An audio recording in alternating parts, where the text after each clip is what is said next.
Bismillahirrahmanirrahim. Assalamualaikum warahmatullahi wabarakatuh.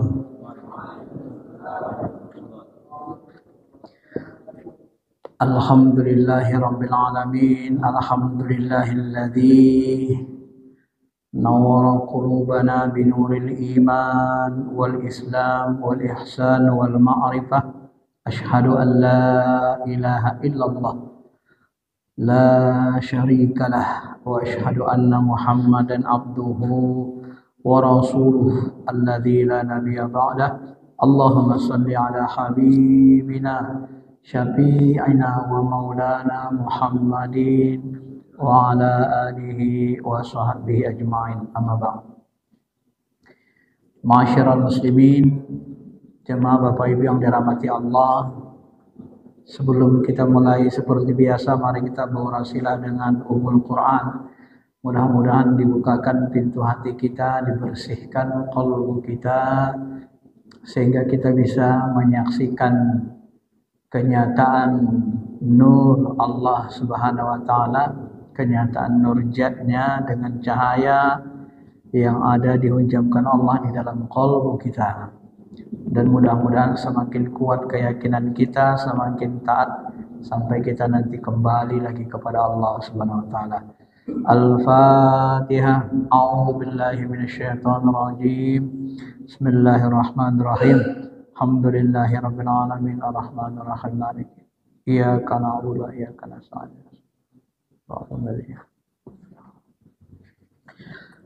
Ma'asyiral muslimin, Bapak-bapak yang dirahmati Allah Subhanahu wa taala, yang lalu kita sudah membahas tentang Al-Hikam sampai kepada ya, kalau di buku ini bagian yang ke-6 ya. Kemudian nanti kita akan bahas sedikit tentang buku salah satu mursyid kita, ilham-ilham yang dia terima. Ilham ini disusun, dituliskan oleh Profesor Ahmad Ar-Rahman. Sebenarnya buku ini judulnya Inilah Aku. Ini mirip Al-Hikam dia bukunya. Hampir sama, cuman perbedaannya nanti kalau di buku Inilah Aku, buku ini disusun berdasarkan tema oleh Profesor Ahmad Ar-Rahman, sehingga nanti ketika kita mau membahas tentang satu tema, tentang rasa, tentang cinta, misalnya tentang ma'rifat, maka dia ada ilham-ilham siri yang dituliskan secara sistematis. Ya. Sedangkan ilham-ilham yang diterima oleh Ibnu Athaillah, itu pertikan-pertikan hikmah yang dia tuliskan, dia tidak berdasarkan tema, mana yang terbersih di hati dia, sepertinya begitu dituliskan, lalu sehingga nanti temanya itu tidak terkelompok-terkelompok ya. Ma'asyiral muslimin, Bapak Ibu yang dirahmati Allah.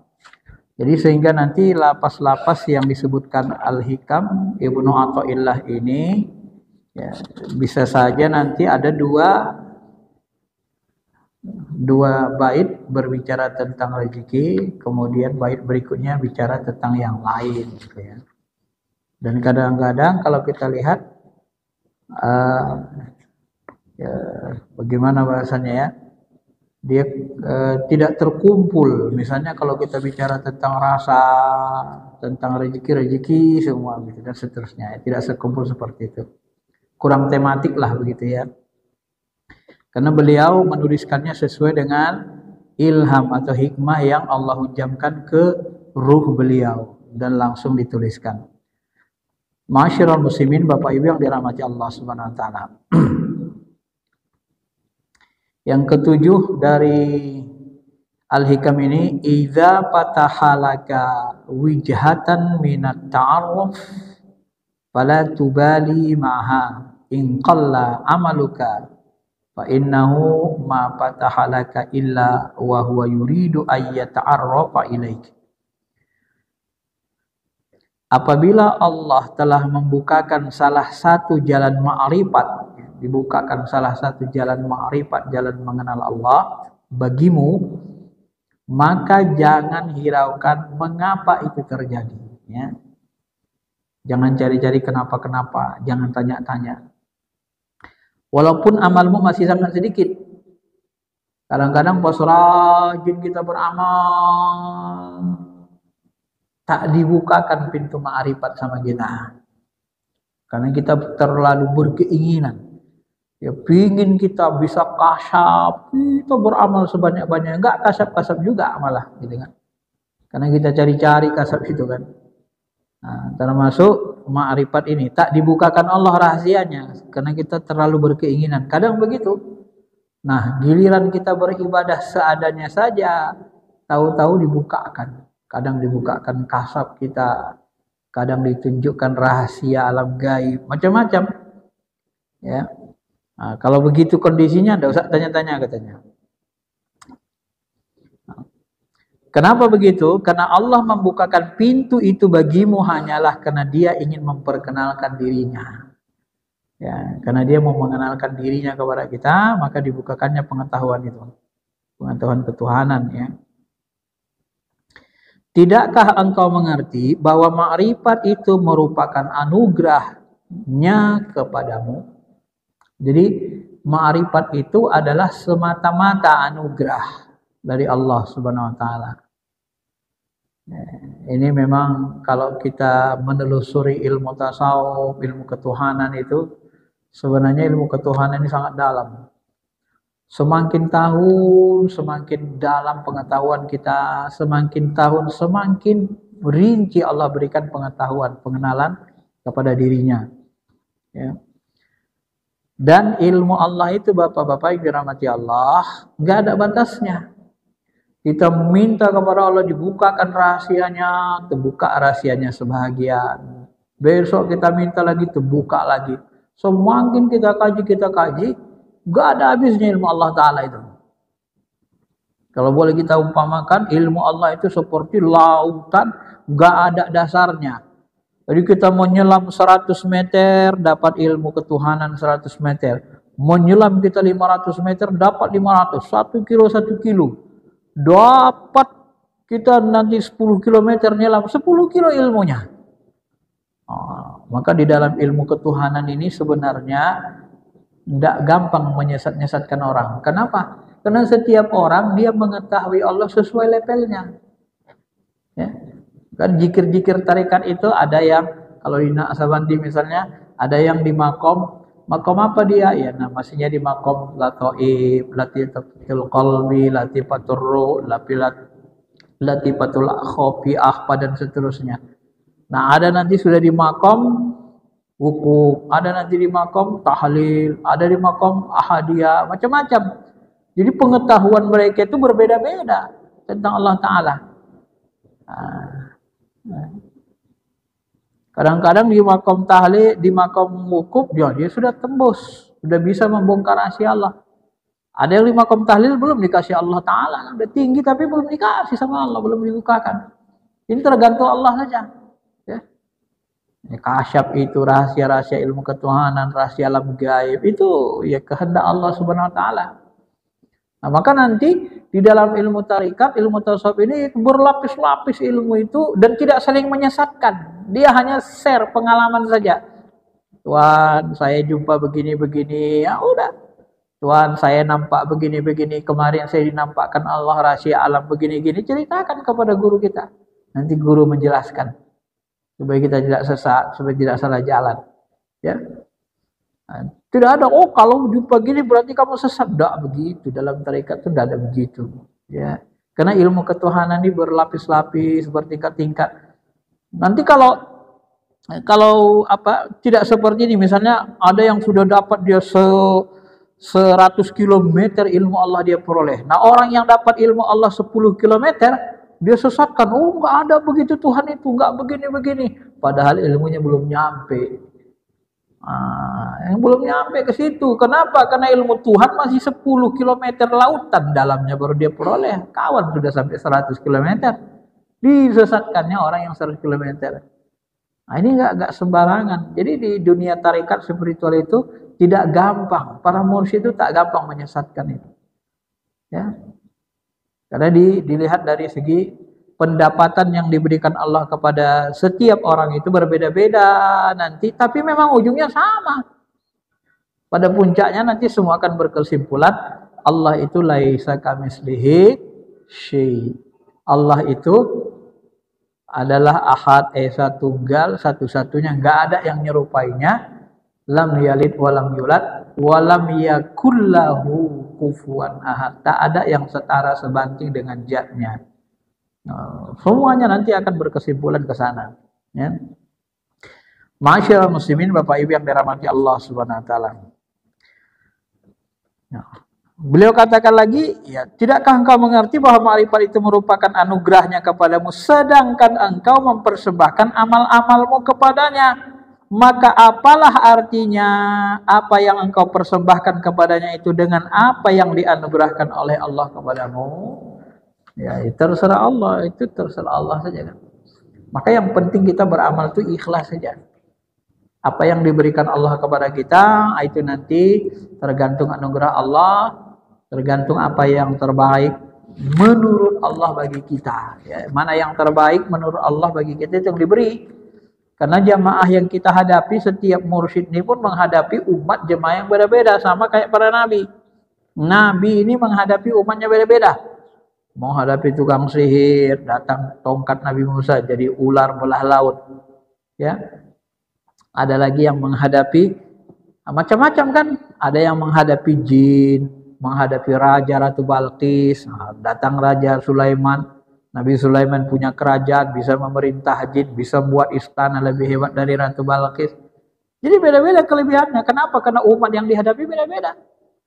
Mursyid itu pun nanti begitu, karena umat yang mengitari hidupnya beda-beda karakternya, maka nanti karomahnya beda-beda. Coba perhatikan Wali Songo itu kan beda-beda karomahnya. Sunan Kalijaga beda, karena yang dihadapinya beda. Sunan Giri beda, Sunan Bonang beda lagi, Gunung Jati beda lagi. Ya, itulah karena karomah itu muncul pada saat yang diperlukan, apa yang dibutuhkan umat, itulah yang muncul, ya. Masyaallah muslimin, Bapak Ibu yang dirahmati Allah Subhanahu wa taala. Nah, kita ambil dari inilah aku. Di beberapa contohnya mirip Al-Hikam nih. Ini kalau yang pertama ini, di bab pertama ini dia bicara tentang pengetahuan. Ya. Ini pengetahuan. Ilham yang beliau terima, yang pertama di sini disebut, ya, wahai hambaku, di zaman ini telah banyak manusia yang merusak matanya dengan kebutaan, bukan karena mereka orang bodoh dari ilmu pengetahuan, namun mereka hanya orang-orang yang telah dibodohi oleh ilmu pengetahuannya sendiri. Mereka menganggap dirinya dapat mengupas ilmu pengetahuan di dunia ini, padahal pengetahuan tentang dirinya sendiri, dia masih dalam kebutaan. Apakah mereka pantas dikatakan orang-orang pintar? Nah, jadi ini bentuknya ilham sir. Jadi dia pakai wahai hambaku. Nah, kalau kita pahami ini, yang pertama ini, coba perhatikan. Manusia ini termasuklah orang-orang barat paling utama kan. Mereka ini merasa sangat hebat kan. Bahkan ada kabarnya teknologi sekarang itu bisa membuat gempa, merangsang bumi gempa kan, dengan alat teknologi terbaru. Ya. Ada alatnya. Sampai seperti itu. Mereka bisa merekayasa cuaca. Mereka bisa buat nuklir, buat macam hebat. Mereka merasa sangat hebat, bisa menaklukkan bumi. Nah, jadi mereka kalau untuk mengupas pengetahuan, ilmu pengetahuan dunia, hebat sekali rasa mereka. Padahal sebenarnya kalau ditanya dia tentang dirinya, tentang ruhnya, jiwanya, nafsnya, kolbunya, buta dia, tidak tahu dia. Tidak tahu dia siapa diri dia. Banyak gak orang begitu? Banyak kan? Pintar dia, kalau ilmu umum luar biasa pintarnya. Tapi begitu dikorek ilmunya, mana ruhmu nggak tahu dia, mana kolbumu nggak ngerti dia. Kemana ruhmu nanti nggak paham dia, kemana ruhmu nanti. Kita kaji tentang diri, mengenal diri, nggak paham dia tentang dirinya. Sehingga dia lupa kepada Allah. Dan dia merasa pintar, bukan dia bodoh, pintar. Tapi akalnya masih akal bawah. Akal yang terkoneksi dengan alam nyata. Kata Pak Syekh Abdul Qadir Jilani, ini yang disebut dengan akal ma'adi, ya. Akal level 1. Kalau Nabi kita akalnya level kulli, akal kulli, maka dia tidak perlu belajar dengan yang lain. Akal level kulli itu dia sudah masuk ke dimensi alam lahut, wilayah ketuhanan, ya, dekat dengan zatnya. Kalau ada akal di bawahnya lagi sedikit, itu masuk nanti akalnya alam jabarut.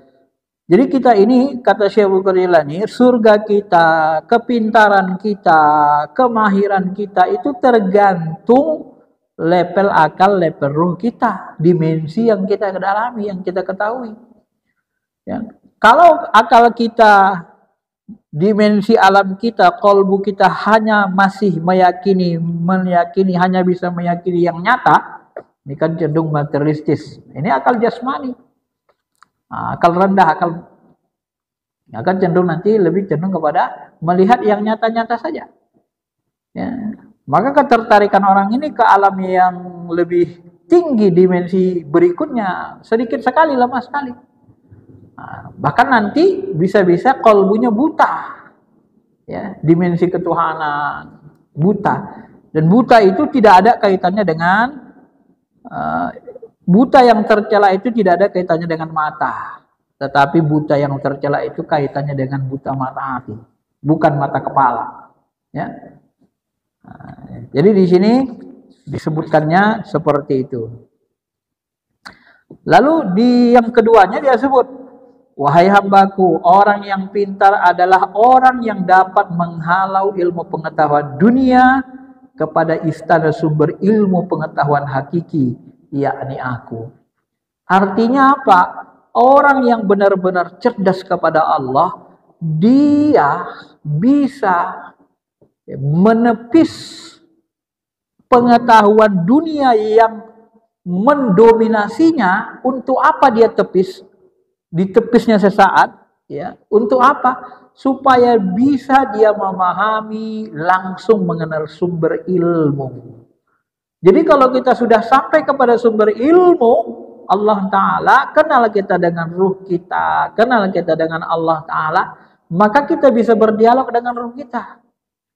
Bahkan kalau mursyid kita yang satu ini, ya beliau bisa berdialog dengan Allah, ya. Ada saat-saatnya beliau berdialog, kan. Maka ini diajak Allah ngomong, wahai hambaku, diberikan ilham. Orang yang pintar adalah orang yang menghalau pengetahuan dunianya. Sebab kalau akal kita, hati kita masih tertuju kepada dunia, maka Allah nggak mau mendekati kita. Ya. Maka saat munajat, hilangkan semua pikiran dunia kita, khusyuk hanya ke Allah, kosong, zero, kembali ke nol, zero. Barulah nanti rahasia-rahasia ketuhanan dibukakan oleh Allah. Tapi kalau kita munajat, berzikir, masih ingat dunia, ingat mobilku, ini onderdilnya begini-begini, ini begini-gini, nggak bakalan dibukakan. Nggak akan diberi ilmu ketuhanan. Kenapa? Karena ruh kita, kolbu kita masih tertarik kepada selain Allah Subhanahu wa Ta'ala. Maka karena itulah Nabi SAW melakukan tahanus, melupakan dunia dulu, masuk gua untuk mencari Tuhan. Itu juga yang dilakukan Imam Al-Ghazali. Dia tinggalkan jabatan rektornya, dia iktikaf di masjid, bertahun-tahun di masjid, hanya berzikir, beribadah untuk mensucikan, membersihkan hatinya dari selain Allah. Itu juga lah yang dilakukan para ahli tarekat dengan istilah namanya suluk. Tinggalkan dulu dunia ini 40 hari, 10 hari, tinggalkan, gak usah pikirin. Hati kita hanya tertuju ke Allah Ta'ala. Sebab Allah itu nggak mau diduakan, Pak. Begitu hati kita, kalbu kita mengarah kepada selain dirinya, itu dia nggak mau mendekati kita. Allah hanya mau mendekati, membongkar rahasia kepada hambanya yang bertawakal, yang kosong, zero. kosong dari selain mengingatnya, kecuali ingatnya. Nah, baru dia mau membukakan rahasia-rahasia ketuhanannya kepada diri kita. Nah, tapi kalau kita masih ingat ini, ingat itu, nggak akan mau, nggak akan ada orang yang sampai untuk mengenal Allah kalau dia masih kesana kemari kolbunya. Maka dari itulah dilakukan sulu 40 hari, sementara saja 40 hari, biar bersih betul. Maka wadilah sholat jemaah 40 hari tak tinggal, itu kan besar sekali. Siapa yang sholat jemaah selama 40 hari tidak ketinggalan takbir pertama, maka kolbunya bercahaya, sifat munafik hilang dari kolbunya. Bercahaya itu kolbu, hilang sifat munafik dari kolbu kita, dihabisi Allah Ta'ala, bercahaya. Nah itulah yang mau digapai dengan sulh 40 hari keluar itu kan. Kalau orang jemaah tabligh mereka keluar 40 hari 4 bulan. Kalau dunia tarekat sulh. Untuk apa? Untuk itu. Nanti sesudah kalbu kita bercahaya, sudah kenal Allah, baru kita kembali ke alam biasa dunia. Nah, itu yang dilakukan Al-Ghazali. Maka dia sampai ma'rifat mengenal Allah, barulah dia kembali menjadi rektor lagi, dipaksa sama pemerintah untuk menjadi rektor, dan akhirnya dia terpaksa menerimanya ulang menjadi rektor universitas paling terkenal saat itu di Baghdad. Tetapi dia katakan, apa beda dulu Ghazali dulu yang jadi rektor dengan Ghazali yang sekarang? Perbedaannya, dulu waktu aku jadi rektor aku itu sangat sombong. Kenapa nggak sombong? Aku pingin dibilang hebat, ahli filsafat, ahli ilmu agama. Ku debat, ku hantam semua para filosof-filosof itu kan, yang menyimpang. Dia merasa rianya, egonya kuat. Tetapi Ghazali yang sekarang tidak merasakan seperti itu sama sekali. Kalbunya beda. Yang sekarang dia nggak merasa seperti itu lagi. Kenapa? Karena kalbunya sudah ke Allah saja. Sudah berpasrah diri, sudah bertawakal. Kalau bahasa tasnya jiro, kembali ke kosongan murni. Nah, maka sebenarnya salah satu rahasia alam ma'rifat itu Pak, itulah yang dikatakan Nabi dalam sebuah hadis ketika seorang sahabat bertanya, "Ya Rasul, aina Allah qabla khalaqa kulli syai?" Di mana Allah sebelum dia menciptakan segala sesuatu? Kata Rasul, Allah itu pi amak. Allah itu berada di amak. Di atasnya tidak ada hawa, tidak ada hawa, di bawahnya tak ada hawa, tak ada ruang, tak ada awan. Ya. Apa itu? Dimaksud amak itu? Kata Qadi, dia katakan, qalal Qadi mengatakan, yang dimaksud amak itu adalah kekosongan murni.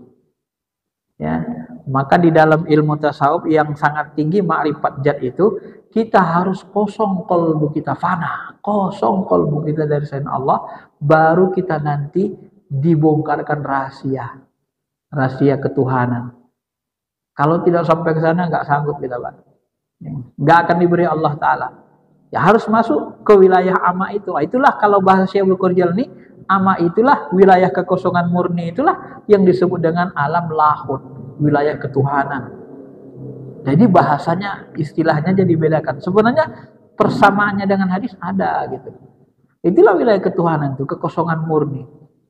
Nah, jadi kalau kita sudah masuk ke alam bening, kosong murni, karena orang yang bisa dekat dengan zat Allah itu hanya orang yang suci murni hatinya.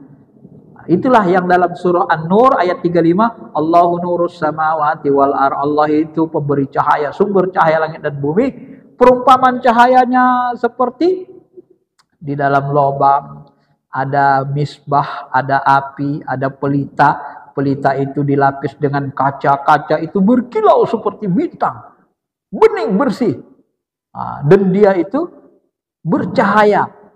Walaupun yuqadu min syajaratin mubarakah, walaupun dia tidak diberikan api, tidak diberikan api lagi. Artinya apa?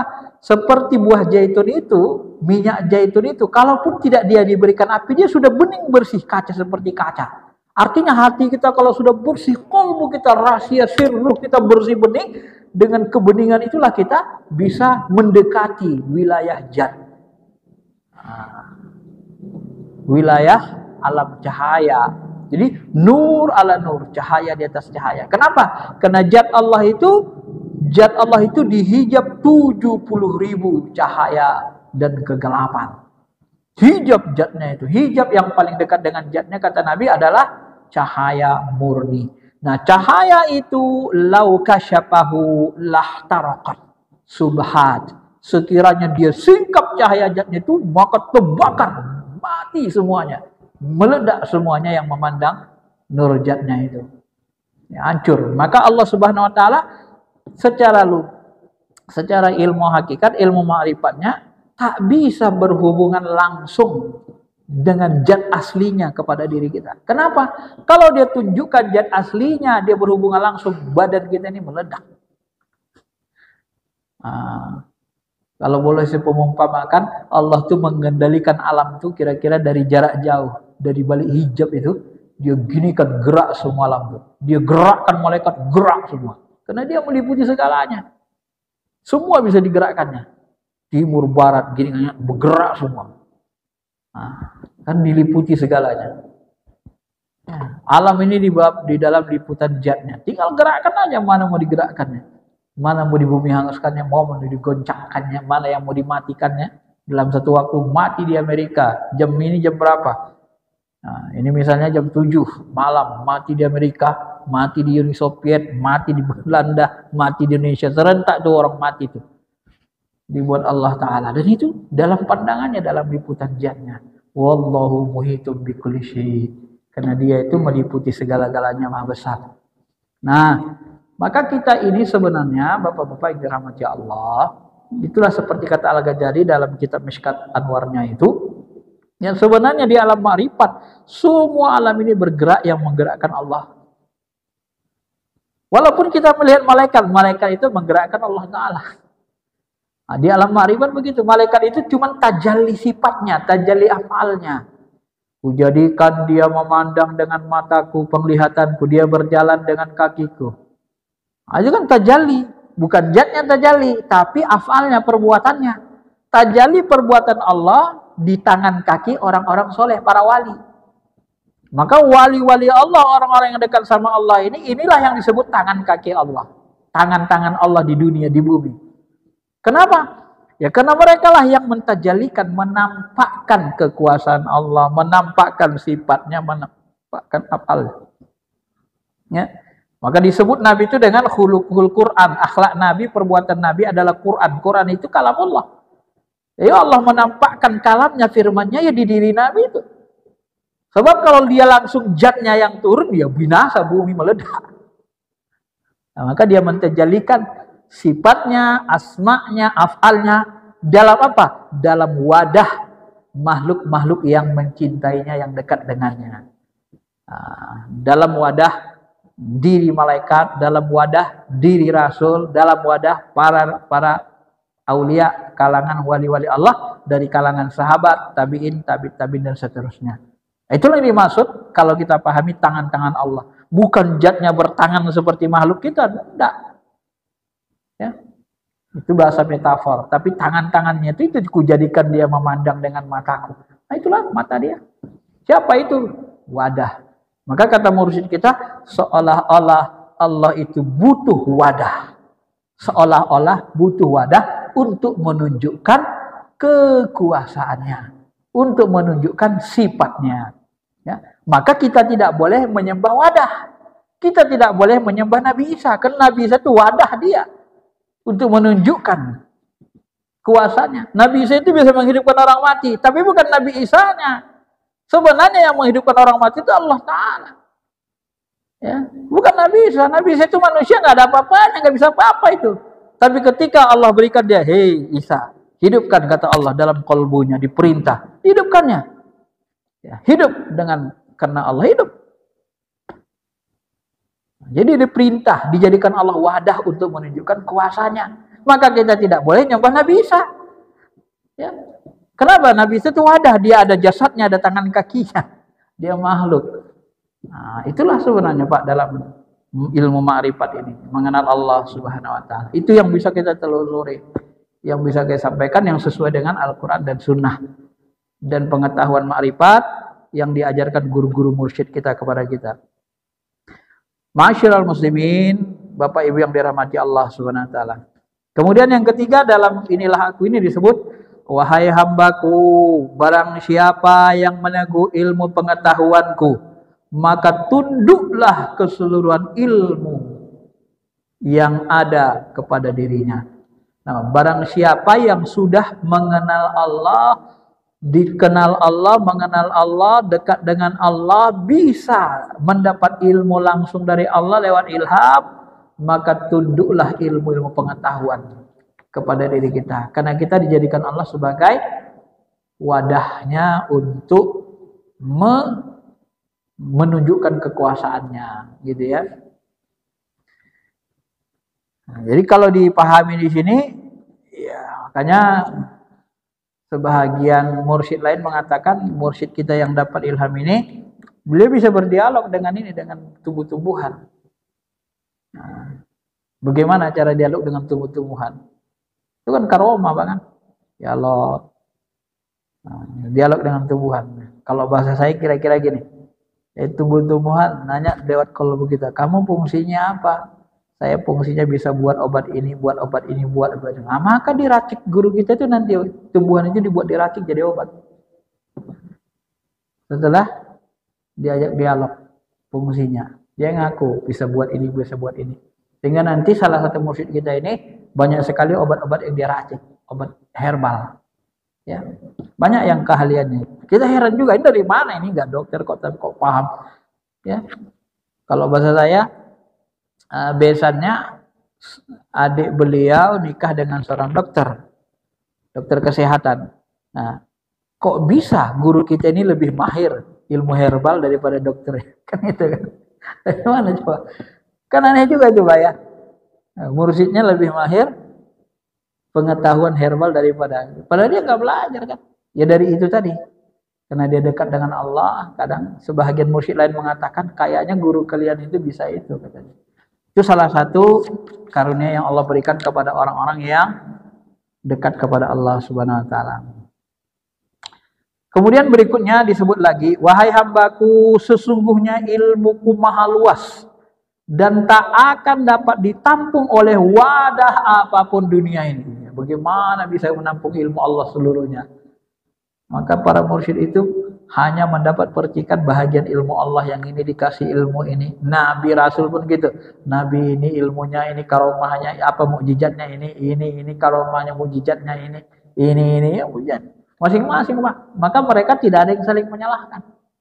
Berbeda. Tapi tidak saling menyalahkan, tidak saling serang. Karena semuanya dari Allah SWT. Dan tak dapat ditampung oleh wadah apapun di dunia ini, kecuali di hati manusia yang merindukanku dengan penuh keikhlasan semata. Nah, jadi yang bisa menampung ilmu Allah itu, menerimanya adalah hati kolbu orang beriman yang benar-benar bersih, bening, suci, ikhlas. Nah, ikhlas itu kan artinya bening, bersih. Maka kalau kita mau bisa dekat dengan Allah, ya beningkan hati.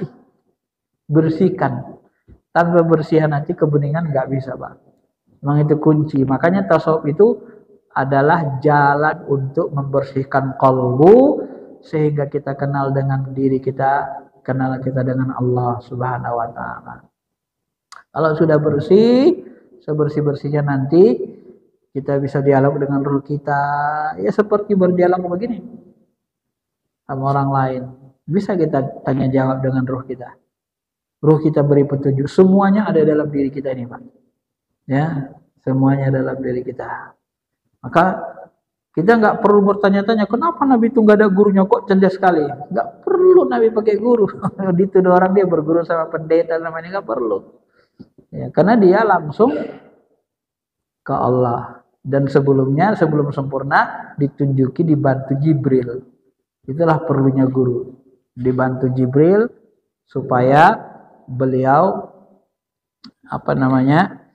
ya tidak tersalah ya. Sebelum sempurna ilmu kita memang harus ada yang mendampinginya, seorang guru, supaya tidak tersalah.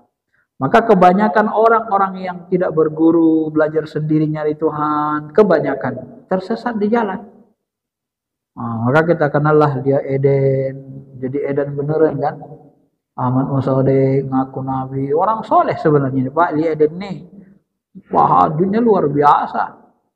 Tapi nyari Tuhan sendiri-sendiri aja. Sesat ngaku nabi. Semua yang ngaku-ngaku nabi itu gak ada gurunya rata-rata itu Pak. Berguru sama setan itu. Tapi kalau ada guru yang bimbing, ya bersanad dia terus, insya Allah aman. Kan gak ada guru-guru tarikat tuh ngaku nabi akhir zaman, sudah gak ada yang begitu. Karena mereka diajari, dibimbing sama guru-gurunya. Nah, tapi kalau yang sendiri-sendiri banyak Pak ngaku yang jadi nabi kan, banyak muncul di berita agama baru. Ini ada muncul agama baru lagi kan. Ngaku nabi, dia bisa melihat Tuhan, bisa jumpa nabi, lihat Tuhan, tapi gak sholat katanya kan. Ditanya gurunya gak tahu siapa. Dia langsung bergurunya sama nabi. Yang seperti itulah ditipu oleh setan ya. Karena orang-orang yang tidak berguru itu paling disukai setan. Orang spiritual ini paling senang setan Pak. Ya, karena kita sudah masuk ke alam yang lebih lebih halus, maka makhluk halus otomatis senang sama kita. Karena kita sudah percaya dengan yang gaib itu. Tapi kalau orang kafir dia nggak percaya sama yang gaib, setan ngapain? Orang dia udah jadi setan kok jadi gaib aja nggak. Ngapain diganggu katanya kan? Dia sudah perwakilan setan kan? Sudah tajallinya setan. Nggak percaya dia sama Allah, sama yang gaib nggak percaya. Ya ngapain lagi mau dirasukin apa segala? Memang udah kawan dia kan. Nah, makanya orang-orang kafir itu nggak disantet pun nggak bisa. Dia nggak percaya sama gaib, ngapain disantet? Setannya nggak mau nyantet dia Pak. Orang sudah memang setan, kok ngapain lagi gitu? Nggak percaya sama. Jadi orang yang nggak bisa disantet itu kata salah satu mursyid kita, pertama orang yang kafir tidak percaya dengan yang gaib, ya. Ya, namanya sesama setan ya, gak usah saling mendahului lah kan kira-kira gitu. Kemudian orang yang tidak punya rasa takut kecuali kepada Allah. Itu kan beredar tuh di YouTube apa itu kan di WA kita, ada seorang ahli santet dari Rusia perempuan, dia ngaku, wah itu kalau dibaca itu didengar orang agama lain, marah orang lain kan. Padahal negara Uni Soviet itu negara mayoritas Kristen kan. Tapi dia bilang, apa dia bilang? Oh, begitu ngomongnya kan. Kenapa ya? Seminggu sekali nggak ada kekuatannya, gampang nyantetnya. Yang paling susah itu orang Islam yang taat. Begitu mau disantet, dibayangkan wajahnya, tiba-tiba ada energi yang membuat otaknya, pikirannya nggak bisa bayangkan. Ada yang menepis energi begitu, dia nggak bisa, dibayang nggak bisa lagi. Itu paling kuat, paling susah aku santet katanya. Dia ngaku. Tukang santet aja ngaku. Jadi bagaimana bentuknya yang membantu itu? Gak ada, nggak tahu. Dia nggak tahu gimana bentuknya. Itulah kekuatan orang beriman. Kenapa? Karena kita ini terhubung kepada Zat yang Maha Suci, ke Allah. Kalbu kita terhubung ke Allah, maka ketika hubungan kita kepada Allah kuat, maka tidak ada yang bisa menyela kita. Mau disela jin kebakar, nggak bisa. Nah, begitu Pak ya. Maka ya kalau di Indonesia ini tajallinya salah satu bukti yang Allah buat ke kita pelajaran adalah menurut salah seorang mursyid kita, ada yang dinyatakan Allah di dunia spiritual, di entertainment. Itu yang bagus adalah Ustadz Danu.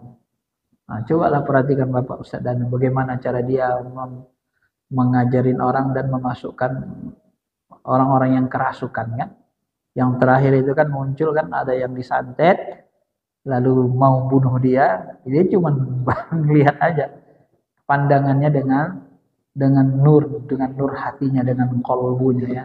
Karena sebenarnya jin itu sangat lemah. Kalau bahasa ruhaninya jin itu apa kita katakan ya kere lah, makhluk kere, ngapailah kita kawani. Ya, lebih bagus kita ke alam yang lebih tinggi. Ya, masuk ke alam yang lebih tinggi, malakut, wilayah malaikat, wilayah ruh suci. Kalau jin kan di sini dia, Pak.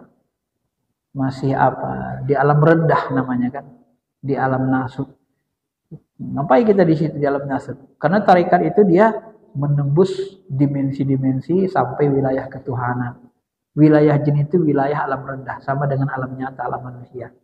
Maka guru kita ini yang dapat ilham ini bilang, jin itu sebenarnya makhluk alam nyata, makhluk bumi. Dia kalap sama-sama kita. Dia bukan makhluk gaib. Dia cuma badannya saja halus. Sehingga mata kita nggak bisa lihat. Halus. Sangat halus kayak udara. Mata kita nggak bisa lihat. Jadi ngelihatnya sebenarnya di alam nyata. Dia sholat sama kayak kita. Kakinya jijak di tanah. Sama kayak kita, Pak. Cuman dia bisa terbang aja. Nah, kalau beliau mengatakan jin itu tidak masuk alam gaib, yang gaib itu malaikat, ruh. Kalau jin enggak katanya. Sampai begitu dia menyebutnya. Karena jin itu sama dengan manusia mukallaf. Jadi tidak perlu sebenarnya kita kecuali terpaksa ada orang minta tolong kerasukan, nah baru kita ke sana. Tapi kalau enggak perlu, enggak usah. Tarikat itu dia mengajak kita ke Allah saja, bersihkan, buningkan hati kita. Gak ada sesuatu kecuali Allah. Ilahi anta maqsudi wa ridhoka matlubi. Tuhanku, kaulah yang kucari, kutuntut, ridhomu lah yang kuinginkan. Itu saja sebenarnya Pak, intinya. Itulah tauhid yang sempurna, ya. Baik, sekira itu saja penjelasannya. Kita gabung ini karena di sini tadi saya lihat pintu ma'rifat. Kita tambah dengan buku Inilah Aku.